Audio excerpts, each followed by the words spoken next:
Before we dive into the hottest news topics, if you love Flash Drive, make sure you're following us on Spotify and Apple to know as soon as any new content drops. The storm clouds are gathering in the international economy, and that's important context for the budget that we are currently finalising. With interest rates rising for a 6th month in a row and recession fears rising across the globe, is Labor about to go back on its election promise to hand out tax cuts? And appalling views or a case of religious intolerance? Andrew Thorburn stands down as the boss of AFL club Essendon after only 30 hours in the job. Plus, Penrith are really bad winners. They are bad winners. And there's a smugness. Yeah, they piss in their own party, Penrith. the Panthers win back-to-back premierships in the NRL, but did their post-match bragging go too far?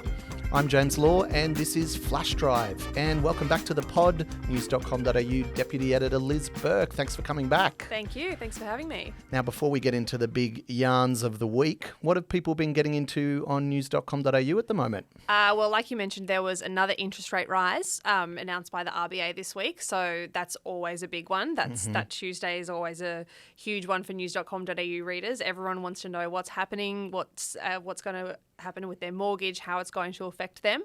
So that's been huge.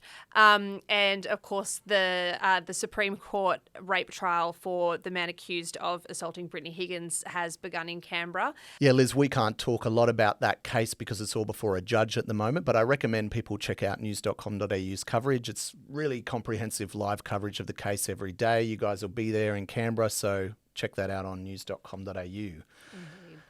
Let's dive into the stories of the week, though. And as we mentioned, the big thing was the 6th interest rate rise in a row, with the Reserve Bank upping the official cash rate by another 0.25% on Tuesday. A little bit less than some were expecting, but it's still going to hurt. Yep. The move comes amid growing fears of a recession in global markets, particularly in the UK, where new PM Liz Truss caused markets to plunge when she announced tax cuts for the wealthy amid high inflation.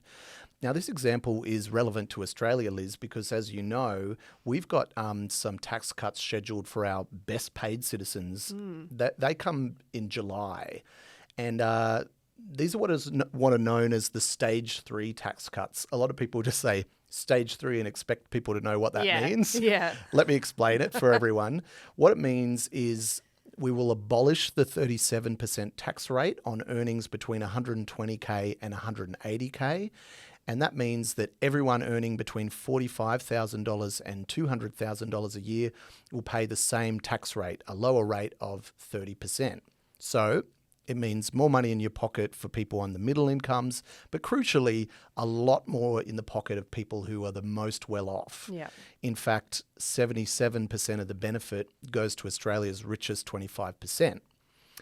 Now, Labor went to the election backing the tax cuts, which are already enshrined in law, but with a similar policy causing havoc in the UK and with our budget in a real problematic structural deficit back home, pressure is growing on the government to scrap or wind back these tax cuts. And political insiders have taken note of a change in language from Treasurer Jim Chalmers in recent days. Here he is on Tuesday. Have a listen. Are you considering amending stage 3? We haven't changed our position on stage 3. What I've said... Discussions about changing policy internally? We haven't changed our policy, and I'm obviously not going to get into conversations that people have for time to time. We are obviously factoring in the context of that budget, including global deteriorating global conditions. So what do you make of that answer, Liz? It sounds like he's giving himself a little bit of wriggle room there. Yeah, there's a bit of semantics at play, I think. He said, we haven't changed our policy. Like, we know that you haven't changed your policy, but that's not the question. The question is, are you considering it? Have you had discussions about it? And, I mean, this is a question that he's faced time and time again, even in the short time that Jim Chalmers has been Treasurer. And, you know, the Treasurer before him and the Treasurer before him had faced those questions as well. These tax cuts have been debated for, coming on 4 or 5 years now. And I remember when it was first introduced, or first proposed rather, it must have been the 2018 budget. We were probably working together then. Yeah, I think we would have. I think, if I remember correctly, we were in the budget lockup together, and you just get, you know, a stack of, well, it used to be a stack of papers. Now it's a little USB stick that contains all of the information. But when those proposed gradual tax cuts, were first flagged, I think everyone had the same reaction, which was like, is this real? Because it was a massive change, abolishing an entire tax bracket, really flattening the system, which is, a big hallmark of how Aussies are taxed. And we're taxed famously pretty high, particularly those high income earners. So it was a massive change. But then I think everyone's second thought was, well, it's never going to happen because it was so far ahead. I mean, we've had the first stage, we've had the second stage. Stage 3, which was always going to be the most controversial, was coming up in 2023, 2024, which seemed like forever away. And yet here we are. Labor's in government. They're the ones that had to deal with it. I think we thought that it was, it seemed like pie in the sky stuff because I think at the time, no one really saw that government surviving. And then they were surprisingly re-elected, managed to get through the first couple of stages of those cuts through pretty easily. And then, it's kind of a tough call for an opposition to say, please elect us, but we're going to take away these proposed tax cuts from voters that we really, really, really want to capture.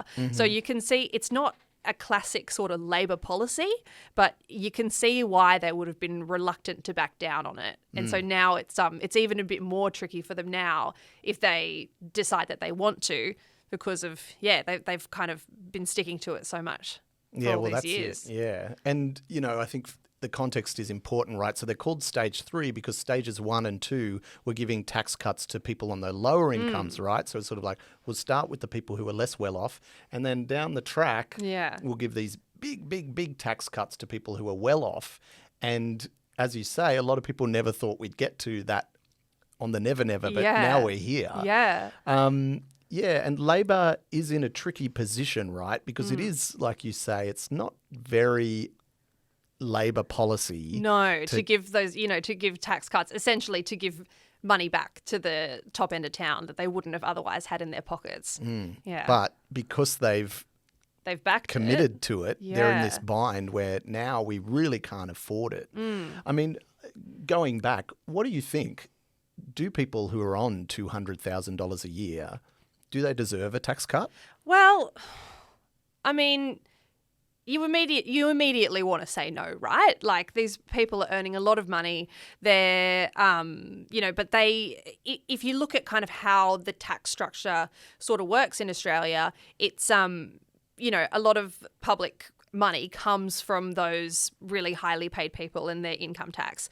So, there is the argument that they're contributing a lot more than some others in society, than even, some other businesses potentially.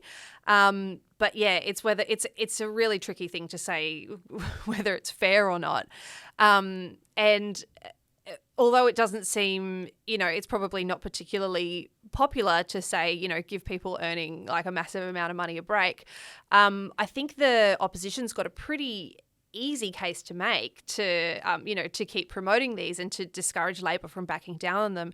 I heard Peter Dutton talking about this today, and he was basically saying that people who are on those higher income brackets would have made significant financial decisions based on these promised tax cuts coming in, 2023, 24, which is now basically 5 minutes away. So, if you've committed to a $1 million mortgage and you're planning you're planning many years ahead with a situation like that, but even looking only a couple of years into the future, you're planning that you're thinking that you're going to have a few extra dollars in your pocket, and that's informing a lot of those decisions, particularly now when we've got higher interest rates, we've got higher cost of living.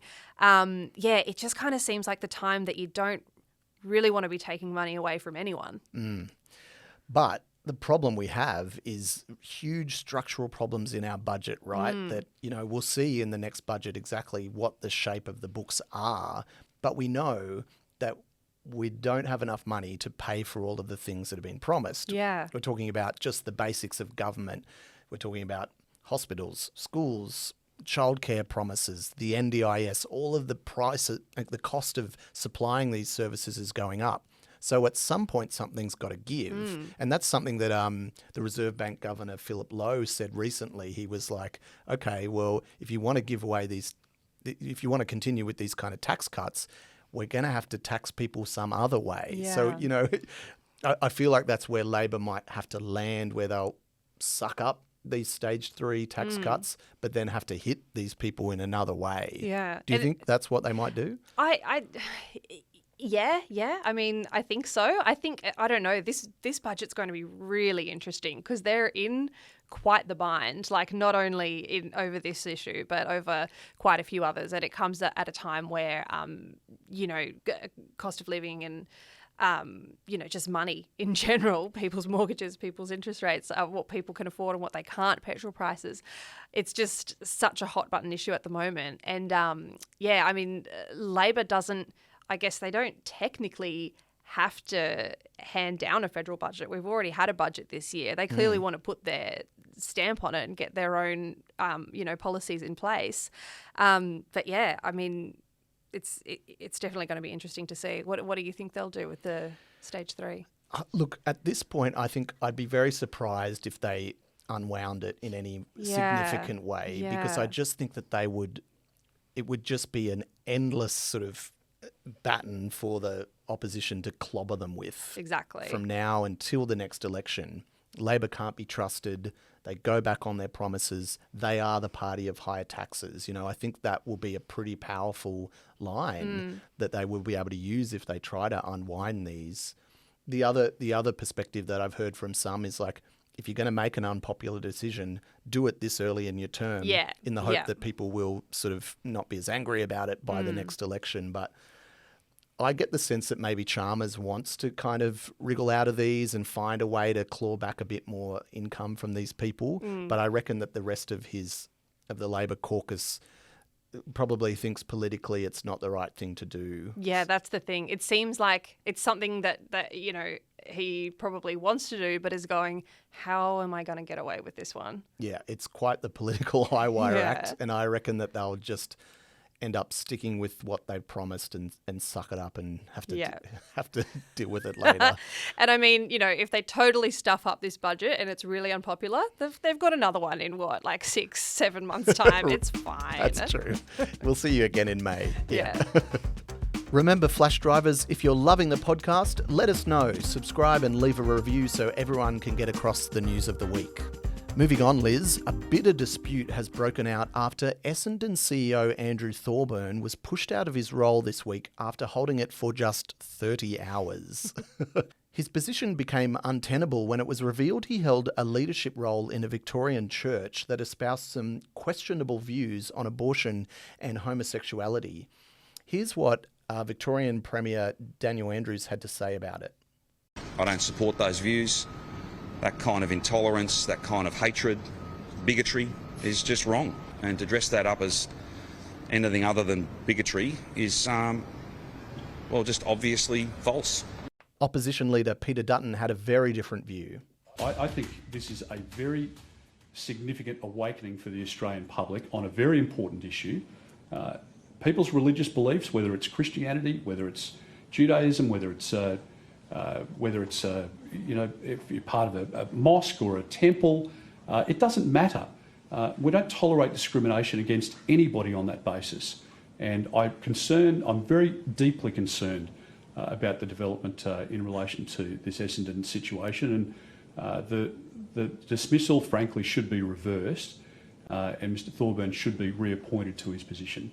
It's pretty interesting that they're both so adamant in their opinions, but they're, you know, equally concerned about intolerance, but it's about entirely different things. So Dan Andrews is saying, I have no tolerance for these kind of views. Dutton's saying, I have no tolerance for the intolerance of these views. Right. But I mean, what do you think? Is it religious intolerance? I mean, what's the real problem here?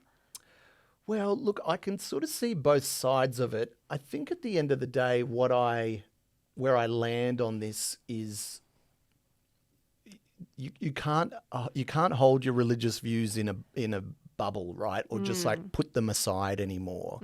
I feel like if you're in a position like Andrew Thorburn, so he's a former banking boss, now he was going for what he says is his dream job as the boss of Essendon.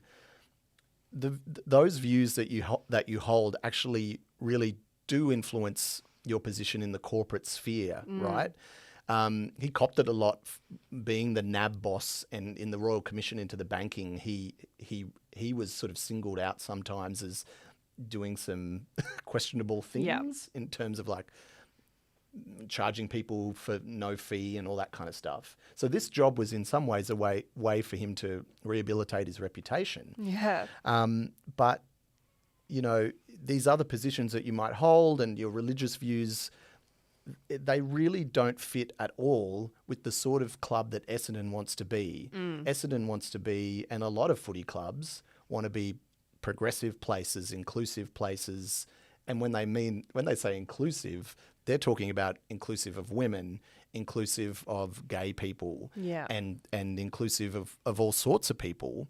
And when you get drilled down on what these sermons reveal about what this church as an institution kind of thinks, they're pretty out of step with what mainstream Australia reckons. So, you know, I think the worst thing that came out of these sermons was that getting an abortion was compared to concentration camps, and that we would look back on people having an abortion and look at it like, people going to the gas chamber. That's essentially what they were saying.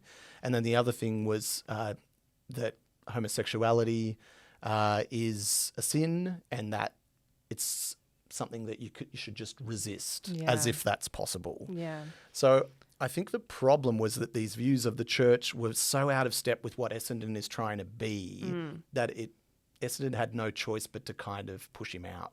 It's almost like the argument that people try to make for players as well. That, you know, some would argue that, you know, their beliefs don't count, what they do off the field doesn't really matter.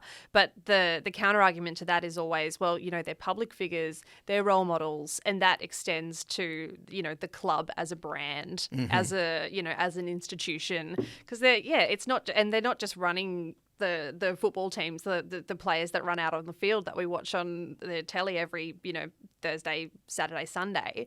It's also, you know, they're running the young kids clubs and the, you know, and the fundraisers and the clubs where you go and have a meal with your family. Like, it seems like, it is pretty important. And when you're in a role like that, where, you know, the CEO is going to be really public facing, and also as much as sort of a face of the club as one of their star players is, it's kind of difficult to cop, like, you know, put my personality, my beliefs, whatever else I've done in public aside, and just, you know, concentrate what I do in this role. It's difficult to cop. And I think the hypocrisy on some of the arguments around this is like, you know, a lot of the people who are up in arms about him he didn't get the sack, about him being, let's say, pushed out of the role, are the same people who are arguing for religious freedom in religious schools. And essentially what a lot of people are arguing when they argue that is that you should be able to give gay teachers the sack, or you should be able to, you know, not allow students to express their sexuality at school. Yeah. And that sort of like, to me, we're talking about the exact same thing, just in a different perspective. You know what I'm getting at? Exactly. And I find it's just so disappointing, because I would love to be able to support religious freedom. Like, I think it really is important that people can hold their views and be able to express what's informed their upbringing.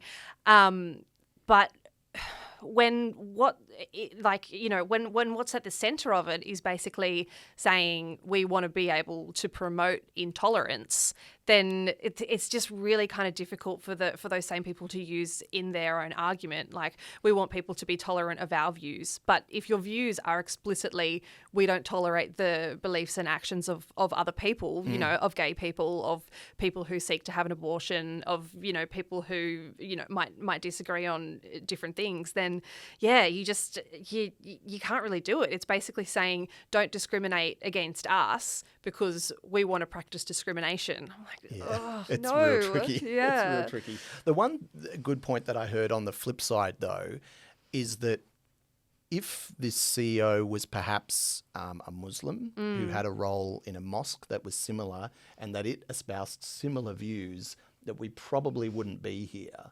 You know, that if anything, a Muslim boss of a footy club would be like, great, that's a win for tolerance. Do you think that's true? Yeah, I mean, it could be, but I think if you went through the scripts and if you went back through the sermons and there was the same sort of wording and there was the same sort of, views being espoused there, I don't think that person would get away with it. Okay. I think there might be a little bit more, there probably would rightly be a bit of celebration about that appointment. And that's what I mean. Like, that's the kind of religious freedom and religious tolerance that I'd kind of, would love to see more of. But yeah, I think when if someone went and did that digging and went and found, those transcripts with the same sort of views, I don't think anyone's going to get away with it. Okay, well, I don't think this is the end we're going to hear about this. Yeah. I can see this as a super kind of powerful culture wars issue that's going to continue to be like firing up all the commentators and being picked over for many, many weeks to come. So. Yeah, it's the new schools argument. It's just footy clubs this time. Yeah, it's the new Catherine Deves. Yeah. It's just going to be a thing. So great, we'll talk about it again next week. Love hearing us analyse the biggest and smallest headlines of the week. Make sure you follow us on the socials so you don't miss any content. We're on Instagram, Twitter, Facebook, TikTok and YouTube. Check it out. Liz, let's talk footy. Please. I'm so ready. Hey, weren't we just talking footy? Well, we were. Okay, let's head north then and talk about the NRL and the Penrith Panthers, who are now the undisputed kings of the NRL for the second season in a row. They've gone back-to-back, but they've copped a blowtorch of criticism for the way they celebrated their win online. Boys. Boys. Now, I mean, what are we talking about? We're talking about some pretty gloating pictures of them on social, cigars, champagne, the whole kit and caboodle. But it went beyond that, where one player copped criticism for declaring that they were the greatest Panthers squad of all time, which some said was disrespectful to former club legends. And also another player may miss out on the Rugby League World Cup for using the N-word in an Insta post. Paul Kent, footy commentator, was among those who was most fired up about this. Here he is on NRL 360. This is going to be one of the great teams. And they should be celebrated and remembered that way.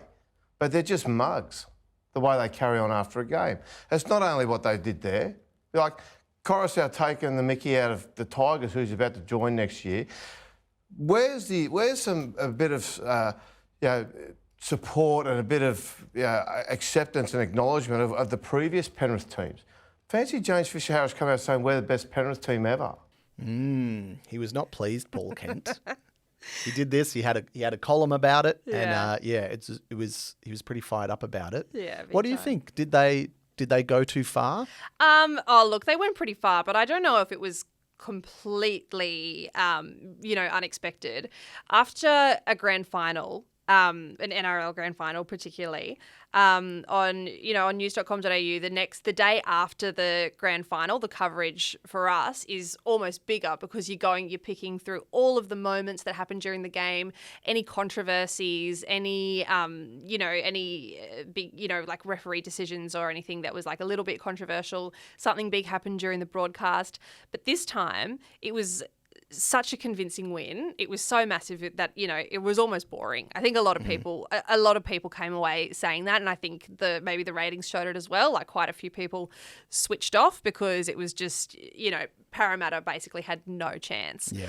And so, I was talking about that with our sports reporters on Monday and going, it's, a bit of a disappointing result because there's not really that much to talk about out of the game.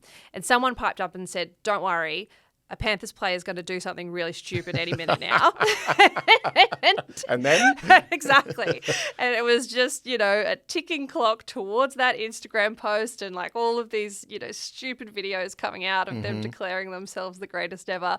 So, they definitely know how to get people offside and fire up the controversy. I think it's just really quite silly of them though. Because surely they would be aware how much support there was out there for Para as the romantic favourites. Haven't won a series in however long, such devoted fans. Everyone was kind of barracking for them going, we know that these guys have no chance, but wouldn't it just be such a great fairy tale ending for them to get up? And then, for the Panthers to come back from such an extraordinary lead, seemed like they had such an advantage. They are such a strong team. Yeah. And clearly you get that from, clearly ego kind of supports that a little bit. Perhaps if they weren't so on themselves, then they wouldn't have had such a convincing result. Yeah. But there's no class to it, is there? Well, I think the thing about this that that Paul Kent maybe doesn't get is that that these are this is a different generation, right? Yeah. They're much younger than him. They're much younger than, you or I. They're these are young kids who've grown up on social media and idolize US sports stars. Yeah, you can that's true. All that stuff with the cigar and the Yeah. mouth and the goggles and just the way they were posing for the pictures, to me seems very much inspired by NBA stars and how they celebrate wins. Yeah. And the US, unlike Australia, they will never apologise for being number one. They're that's I'm true. number one, check me out, we beat the other team, we're the best. Yeah. Any questions? Yeah. Where in Australia, you're still expected to be oh yes, here I am with my gold medal, but my silver medalist, right? Very humble. Yeah, still be humble. Yeah. You can never carry on that much. Yeah. Where I just think that they grew up in a different time where this is just what they know. And it's how else am I going to celebrate the win? We were the best, back to back. What are you talking about? Yeah, that's true. And I guess previous generations of players didn't have that that need for self-promotion either. They all kind of do it as part of the team. They didn't have an Instagram account. They didn't have, I don't know, they probably had fan clubs, but they didn't have to face them. Well, they probably had to go to work as a plumber on Monday anyway. Exactly. Exactly. So I just think it's a very different time. And, like everyone who grows up on social media, they're used to attention and the sort of, dopamine hit you get from a good Instagram post. So I reckon it's more to do with that than them being disrespectful to anyone else. It's just them celebrating. Yeah, and we do lose sight of how young these guys are too. And what do it's such a big event. You get such a massive audience. You've literally got, tens of thousands, up to 100,000 people, screaming your name in a stadium. How are you going to come away from that, without thinking that you're pretty hot? Yeah, well, that's it. Yeah. And I mean, I don't know why we're always surprised when footy players act like flogs. Exactly. When will we learn? Guys, we've been here before. We've been here before. This is the one thing that does match previous generations. That's true. Yeah. That's true. You mentioned as well that the ratings of the NRL were I don't know if they were historically low, but they were quite low compared to recent years. The AFL Grand Final was the same. Also very, very low numbers of people tuning in. Yeah. What do you think that was? Do you think it was just that one team was dominant and people switched off halfway? I think it's got I think it's got a bit to do with that, but I think it's also just got a bit to do with telly. People can watch games, people can watch things in different ways. People don't, not everyone necessarily wants to. I mean, the real fans are always going to sit down and watch a game from start to finish.